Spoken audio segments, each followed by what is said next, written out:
Justin and I were on the radio last weekend. um, so if Sarah didn't already let you know, I'm a busybody. Do a lot of stuff, and I'm only able to because a lot of my work is in collaboration with very beautiful people. Um, so yeah, that 25 minutes. We got 25 minutes, y'all. It's like culturally, that's a challenge. It's a hardship, but we're gonna work on that. We're gonna work on that. Hello, everyone. Just want to take a moment to check in.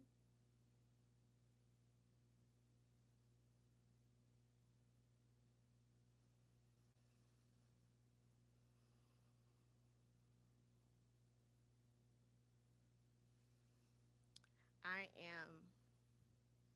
I am that I am. Something that my dad told me was two words. I am are two words that are some of the most powerful words that a person can say. And he told me that when I was really young, and I didn't really fully understand it. He used to say a lot of stuff I didn't understand. But I find that those words are really powerful in the sense that they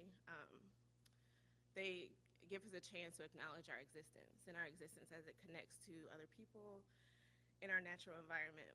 And so I am dot ellipsis, I am dot dot dot. It gives us an opportunity to really identify and connect. So a few of my I ams, which I have a clicker here. Will it work?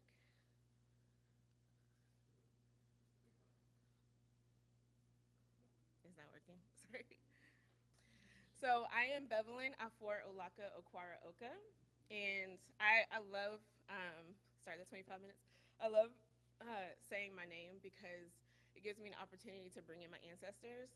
So I was named after my great grandmother. I was named after my grandmother. I was named after my father and my uncle. And so I'm just taking a moment to bring them all in today, to guide me, and to guide my breathing because I'm a little nervous. So thank you, Olaka. Thank you, Aquara. Thank you, Afor. Y'all are fabulous. What I also learned about my name is that Afor is a market day, which I had a long time getting used to recognizing that that was a beautiful thing. My dad told me when I first asked him what it meant that it means woman of food. And that was when I was younger and I played soccer. I was an athlete and I always had all these insecurities about my weight. And out of all my siblings, I was the larger person. So I was like, I was just like, if I add this up, this is why I am chubby and none of my siblings are, because you named me woman of food. But I realized later, after getting to know myself, that through my name, that it's a market day, and that's a time when people come together and share ideas, a time where people come to play and to make business deals and business exchanges, a time where stories are told. And so today, I'm going to be talking about stories and some tools that I have gathered from not only my Nigerian identity, but my multicultural identity to not only understand myself within this very diverse context called Atlanta, Georgia, which is where I grew up, and then North Carolina in the United States of America, and then as a global person who's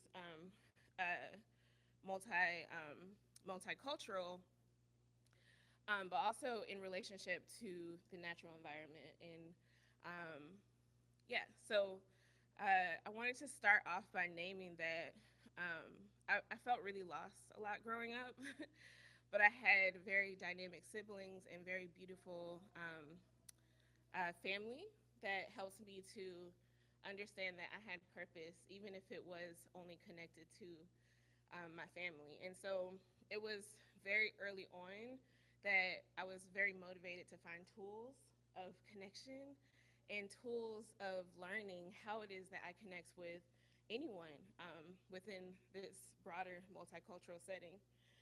And I found that um, my art practice has been a connector, but before I started my visual art practice, words and language really helped me to understand who I was.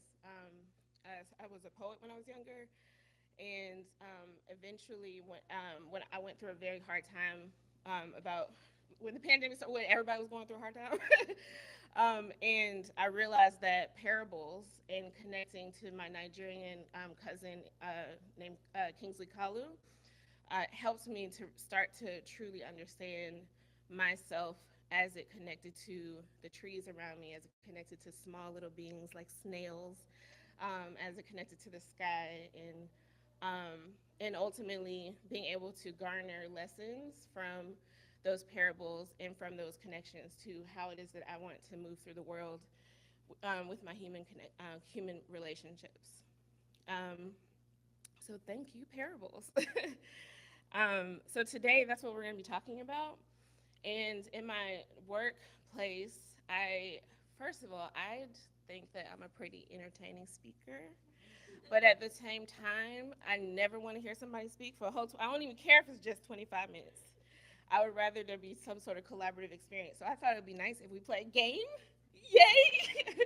A pair share game. So if you all don't mind turning to your neighbor, and I have choices.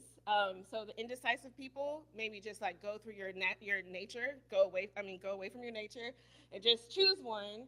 And with a partner for 2 minutes, if you don't mind sharing what this parable means to you, with the understanding that there's no wrong or right answer. Go. I'll read them out loud. A goat that follows a lion to hunt must realize that whether the lion catches food or not, dinner is already prepared.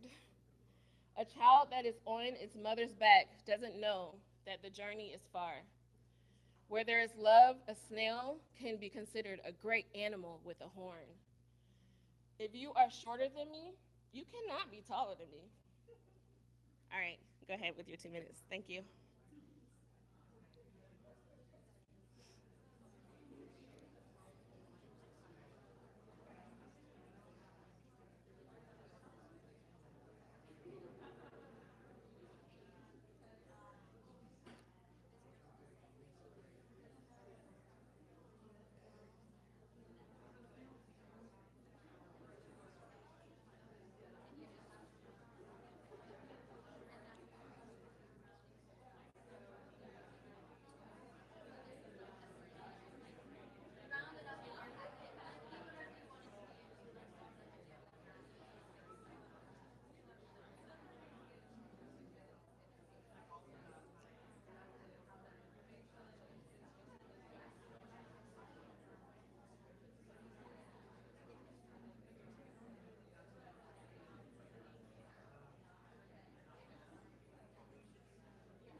One more minute.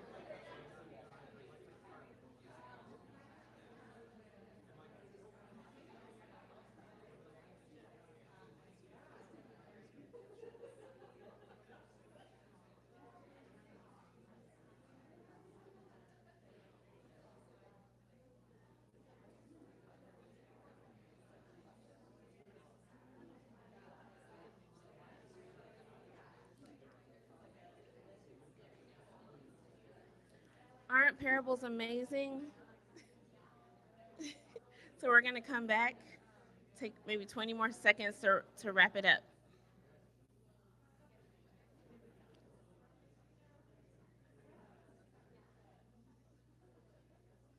Can I get maybe a couple of volunteers to share what it is that y'all talked about or any lessons that you may have garnered from these gorgeous parables?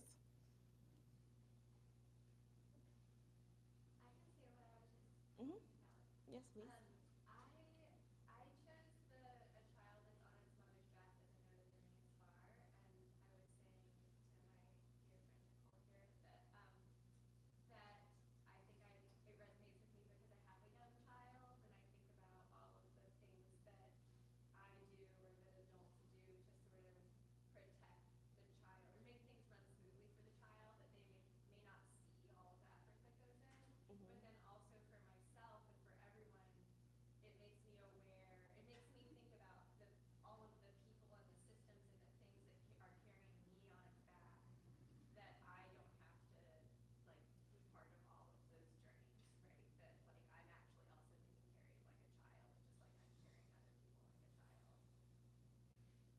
Thank you so much.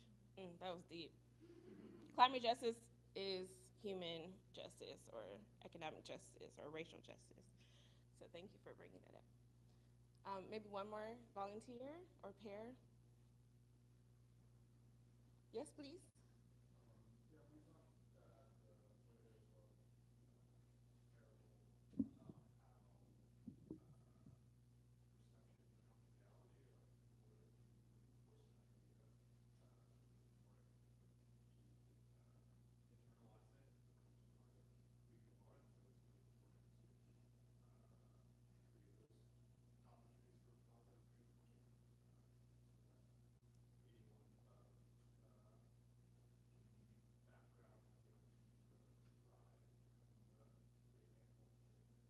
Thank you so much with the great horn. Thank you so much for talking about the snail one. It's one of my favorites because when I grew up, I used to look at them like ew, but I always would stare though.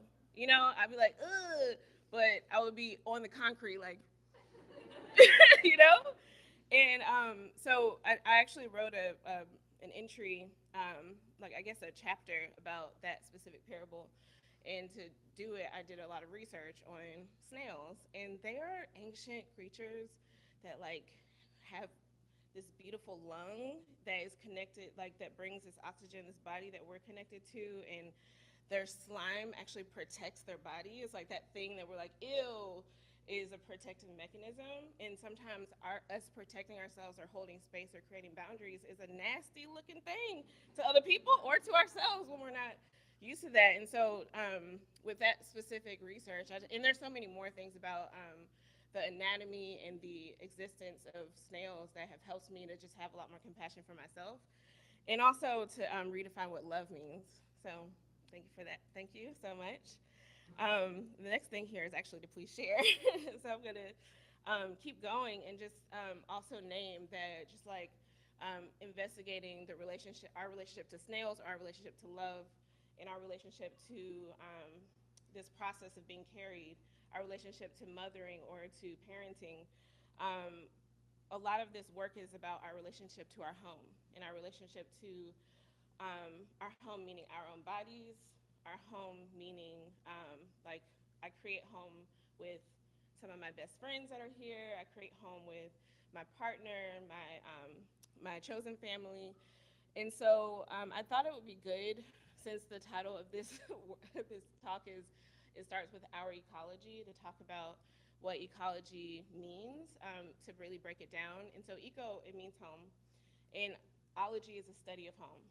And I find that oftentimes um, in the process of when it's time for us to engage, what you were talking about earlier about the climate crisis, or to really ground and to give us an opportunity to really understand what's happening and therefore to grieve. And so I think that a breakdown of these three, the study of, which to me is a process of reflecting, it's not just observation in this like, scientific method process. It's a process of observing, of meditating, and of listening. Um, and this economy process is the management of ourselves in relationship to others and the management of organizations to be in alignment with the goals that we set. Because I'm just gonna be real, y'all, we be lying and we lie to ourselves. we lie about what it is that we're doing organizationally, and we lie to one another. And the word lie has this very negative connotation, um, but I think it's very important to sometimes name things. And also another way of saying this is that there are a lot of false narratives that we have been trained to embody that compel us to continue these stories further. I think that lying has kind of like a blame and shaming connotation, but these are stories. There are stories that we carry forth um, that continue these negative extractive processes, not only on a global scale but within our own bodies. And so, how can we differently manage our relationship to home? And then relationships. This is my favorite one. I'm kind of sort of. I just discovered this recently. A little bit of a recluse. Like I like people, but I don't like hanging out with them that much. 'Cause, you know what I mean? Does anyone relate? Raise your hand. But at the same time, with gratitude, and only with gratitude and faith, I have recognized that I am who I am, and I am Bevelyn Afor Ukah because of the beautiful relationships that I've been able to found in collaboration with other people, but also to set agreements that are related to our purpose in coming together and to honor those processes. And so, how is it that we can manage our ecosystems in our relationships to observe them and to really ask that question: Are we honoring our mission? Are we honoring um, the process of creating mechanisms that connect us, or systems that connect us back to our life purpose? Which it sounds very woo woo, but that's me. Okay, y'all know what I mean when I say life purpose. If you don't, read some parables, y'all. It'll help you. So the next thing I wanted to share, let me look at the time because I made an agreement. I'm trying to be accountable to them. um, the next parable that I really want to talk about, the palm wine tapper. By the way, these are all my originals, just in case y'all didn't figure it out. Parable that I really want to talk about, the palm wine tapper. By the way, these are all my originals, just in case y'all didn't figure it out.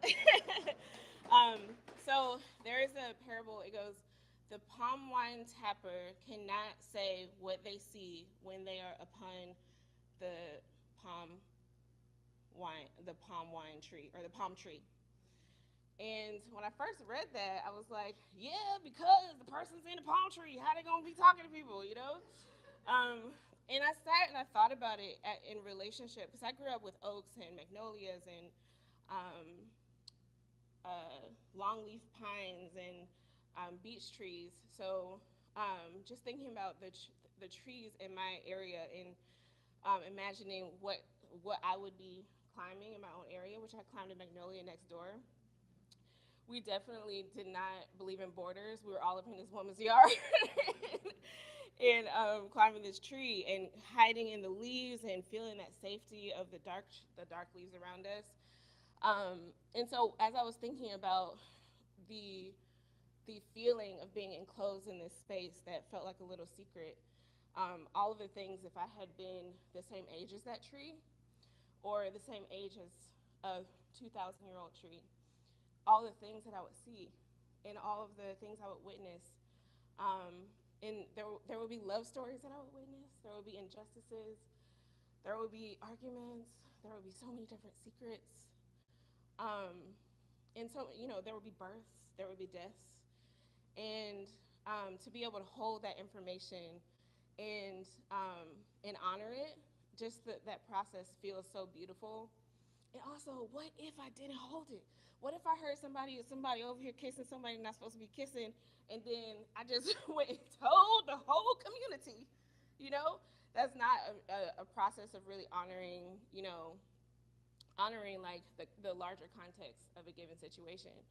And so it had me thinking about my own neighborhood and the different conversations that were going on underground between trees, through the root systems, and through myceliums, through the fungi systems, and all of the secrets that would be whispered that we could very well be a part of, that we could very well in our own intuition know about. And it feels beautiful to be able to contextualize that in a historical framework. And so one day I was on a walk in my neighborhood, and I went to um, it was a shoot. Where do we bury people? Thank you. It was an old cemetery that I always wanted to go to as a child, but we always passed it, and it was like a 30-minute walk from my house. And when I got in there, I had this really terrible stomach ache, and it felt energetic.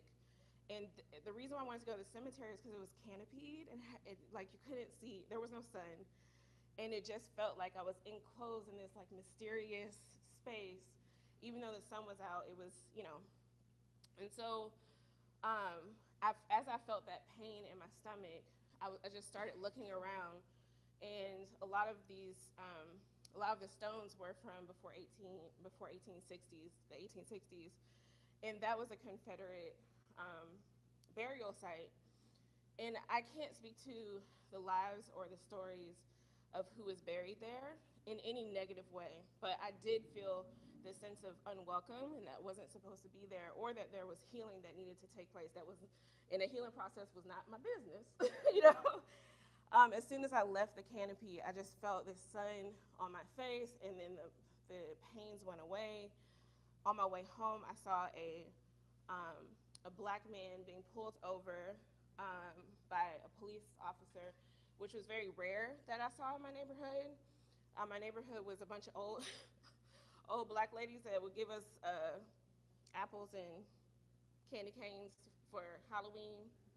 My daddy started taking us to the rich white neighborhood, y'all. And we didn't care. We did not care. We were throwing in buckets. Yeah, yeah. We would come home with buckets of candy. Um, but to see that, along with all of the different evictions that had happened the year before in my neighborhood, and seeing, new cul-de-sacs going up and places that my dad used to take us foraging, those forests being completely gone for the sake of ugly houses that would go up. That whole experience, um, reflecting on this palm wine tapper and the things that trees either saw from a distance and had information underground, or these trees that had this information were just wiped out completely for the sake of our development, um, without this reflection on our connection to our ecology, to our economy, and to our ecosystems. I realized that there was no disconnection between the deforestation of a city, Atlanta, and the police brutality that I witnessed, or between this very intense history um, of a war that was about so much more than the enslavement of black people, but heavily about the economic exploitation of labor. And so um, this this process of exploring parables has helped me to ground in the fact that my body has all this information, whether I consciously pay attention to it or not. Um, there's so much work to be done with the tools of this ancient storytelling platform. I just want to also name that 5 more minutes. Yeah, okay. I just also want to name that these parables are from my hometown in Ohafia. And so my family wasn't able to afford to go to Nigeria. And I bought my own ticket with my first paycheck. And so being able to go back to Nigeria and hear this wisdom helps me to understand that we are all rooted in a given place. And as a country of immigrants with many different stories, the process of respecting those roots and while also respecting the context in which we are now environmentally is so important for us to be able to hold the culture that creates a um, regenerative processes for us to take care of our home, as opposed to extractive. Um, Parables enable us to tell powerful stories. Make up some parables, y'all.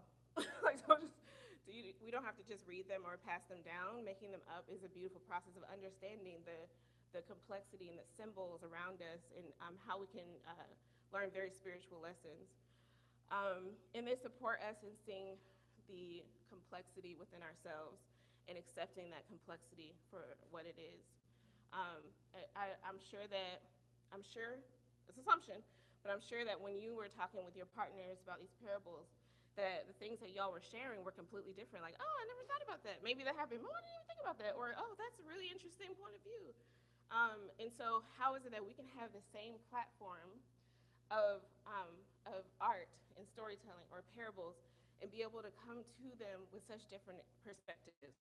That is the process of creating new ecosystems and embracing complexity and paradoxical situations, um, while grounding in, in time and space. Um, so I just wanted to share a few other pieces before I close out. This is, I don't remember the name right now because I'm really overwhelmed. But this is essentially about our connections and separations from being in this capitalistic context. This is called East West, because the sisters. Sometimes we gotta rise over here and then set over here, but that don't mean that we can't get along. And this is called Found in the Wilderness. One of the things I wanted to talk about was this idea of active hope. That when we're able to take responsibility and not say, oh, business as usual, we just need to, we can't do anything because of capitalism or because of this or that we're powerless beings. Like, what is it? How can we identify our false narratives and turn those narratives into us taking responsibility for ourselves and for the relationships that we are building. And I think that process is the beginning of this idea of the great turning. That it is said that we only have like 8 more years before there's no turning back. But what if we, through our imaginal selves or through parables, are able to develop new systems and completely turn ourselves around? So I leave you all with a question. How has reflection and storytelling encouraged your own healing? And meaning your healing within your own body, the healing that you've experienced with a partner or a person that you love, and also how can stories continue to support us in our collective healing. Thank you all so much. one more thing. This is the last thing. So this is a book called Inward, and it's a book of poems. So I like to flip and then just read, let spirit guide me. And so the 2 poems were, this one says, serious transformations begin with 2 commitments: the courage to try new things and act in new ways, the honesty needed to no longer hide from or lie to ourselves. I just flipped it over there, y'all. And the last one says, the people with the power to move and act through unconditional love will be the healers and heroes of our planet. Thank you.